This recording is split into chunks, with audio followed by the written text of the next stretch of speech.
South ఇండియాలోని అతి తక్కువ ధరలకి రత్నాలనందించే ఏకైక సంస్థ 6JVR. కిరణ్, ఏంటి పరిస్థితి?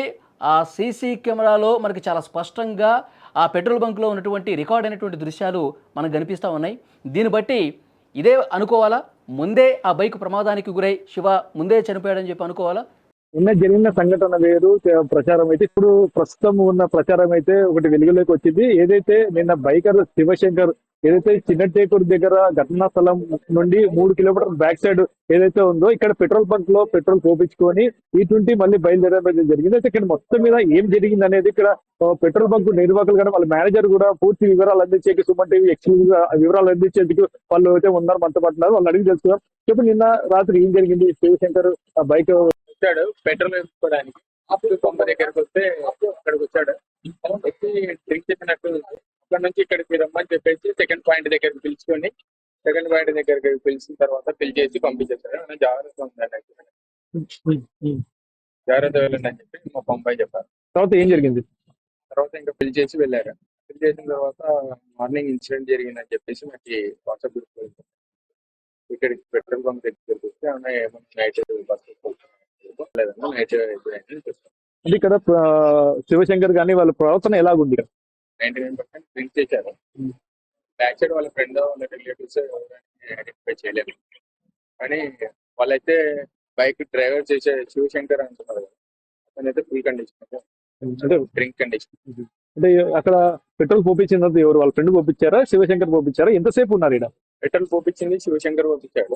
అమౌంట్ పే చేసినైతే వాళ్ళ ఫ్రెండ్ పే చేశారు. ఎంతసేపు ఇక్కడ ఉన్నారు? ఏమన్నా ర్యాష్ డ్రైవింగ్ కూడా చేశారు? ఎంతసేపు ఎందుకున్నారు?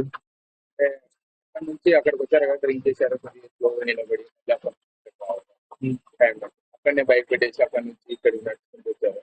వచ్చి అతను బైక్ పెట్టిస్తారా ఇక్కడ పెట్రోల్ పోతుంటే మళ్ళీ సింగిల్ శివశంకర్ కూడా వెళ్ళి అక్కడ నుంచి ర్యాష్ గా అంటే అక్కడిక్కడ చెప్తారా అని చెప్పేసి అక్కడ తీసుకుని వచ్చేసి ఇక్కడ పెళ్లి చేసుకుని వెళ్తారు. అంటే గట్టిగా అరిచినాడని చెప్పేసి కూడా సమాచారం వచ్చింది. యాక్చువల్ అయితే ఆ పంపు పెట్రోల్ కాబట్టి అక్కడికి వెళ్ళిపోయినారు. అక్కడ వెళ్ళిపోయి వచ్చారు. లోపల ఏమన్నా ఉంటే వస్తారేమో అన్నట్టు భయా అని నడిచినట్టు అనిపిస్తుంది. అంటే తర్వాత మీరేమో గుర్తించి ఏమైనా సలహాలు సూచనలు ఇచ్చారా శివశంకర్ కి తాగినారని చెప్పి? మా బొంబాయి అయితే డ్రింక్ చేశారంటే లేదు అని. ఇంకా మా బొంబాయి నేను మార్నింగ్ ఇన్సిడెంట్ జరిగిన తర్వాత నైట్ లో బిల్లు వచ్చి చనిపోయాను యాక్సిడెంట్ అని చెప్తే ఫోటో చూపాను చూద్దామంటే ఫోటో చూపించాను.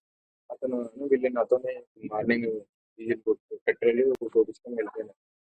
వాళ్ళు తాగింది అతనే ఉన్నట్టున్నారు నాకు తెలుసు. ఒకసారి కెమెరా చెక్ అని చెప్పారు. తాగినట్టు ఏమైనా జాగ్రత్తగా వెళ్ళమని చెప్పారంట కదా? మా అతను తాగిన వాళ్ళకి అందరికి మా స్టాఫ్ మొత్తం చెప్తాను. నైట్ టైం డ్రింక్ చేసిన వాళ్ళు వస్తారు, కొద్దిగా చూసి వెయ్యండి, వాళ్ళతో గొడవ పెట్టుకోండి. అయితే ఏదైతే పెట్రోల్ బంక్ నిర్వాహకులు కూడా చెప్పడం జరుగుతుంది. అక్కడ శివశంకర్ తో పాటు వాళ్ళ ఫ్రెండ్ కూడా వచ్చారు. ఇక్కడ పెట్రోల్ పోపించుకొని అంటే వాళ్ళు గుర్తించారండి, అంటే తాగినట్టు కనిపించారు, జాగ్రత్తగా వెళ్ళండి అని చెప్పేసి అయితే చెప్పడం జరిగింది. ఇది ఇక్కడ నుండి 3 కిలోమీటర్ల ప్రాంతంలో అయితే ఘటన జరిగినట్టయితే తెలుస్తుంది. అయితే ఇక్కడ బయలుదేరిన 5 నిమిషాల తర్వాత ఏదైతే ఉందో తర్వాత బస్సు కూడా కావేరీ ట్రావెల్స్ బస్సు కూడా ఇక్కడ నుండి అయితే 2 గంటల 39 నిమిషాలకి అయితే పాస్ కావడం జరిగింది. అయితే ఘటనా స్థలం దగ్గర ముందే బస్సు రాకముందే కింద పడి ఎక్కడైతే ప్రమాదం జరిగిందో, ఎక్కడైతే చిన్నటేకూరు దగ్గర ప్రమాదం జరిగినటువంటి ఘటనా స్థలం ఉందో అక్కడికి ఎన్ని కిలోమీటర్ల డిస్టెన్స్ ఉంటుంది? అక్కడికి వెళ్ళడానికి ఎంత సమయం పట్టే అవకాశం ఉంది? దాదాపు ఈ పెట్రోల్ బంక్ నుండి ఘటనా స్థలం దగ్గర ఏదైతే చిన్నటేకూరు దగ్గర జరిగిన ఘటనా స్థలానికి దాదాపు 3 కిలోమీటర్లు, కేవలం 3 కిలోమీటర్లు ఉంటుంది.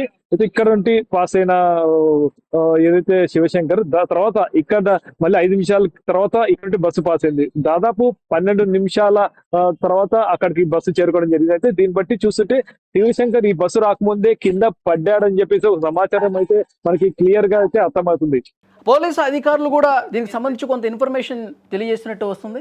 ఏం చెప్తా ఉన్నారు? ప్రెస్ మీట్ లో అయితే జిల్లా ఎస్పీ విక్రమ్ పాటిల్ కూడా సమాచారం ఉంటుంది, అంటే ఇట్లా కూడా జరిగిండొచ్చు అని చెప్పేసి జిల్లా ఎస్పీ కూడా ఒక ప్రెస్ మీట్ లో కూడా తెలపడం జరిగింది. అయితే ఈ బస్సు కన్నా ముందు కింద పడి ఉండొచ్చు, ఆ ప్రమాదం వేరే జరిగి ఉండొచ్చు, తర్వాత కూడా ఈ బస్సు కొన్నిటి ఉండొచ్చు అని చెప్పేసి జిల్లా ఎస్పీ కూడా సమాచారం ఉండొచ్చు అని చెప్పి చెప్పారు. కానీ దీన్ని బట్టి చూస్తే ఇక్కడ ఉన్న సాక్ష్యాలు చూసి పడితే ఇది జిల్లా ఎస్పీ చెప్పింది వాస్తవం ఉండొచ్చు అని చెప్పేసి మనకు తెలుస్తుంది. ఓకే కిరణ్, మరింత ఇన్ఫర్మేషన్ కోసం మళ్ళీ ఒకసారి మిమ్మల్ని కాంటాక్ట్ చేసే ప్రయత్నం చేస్తాం.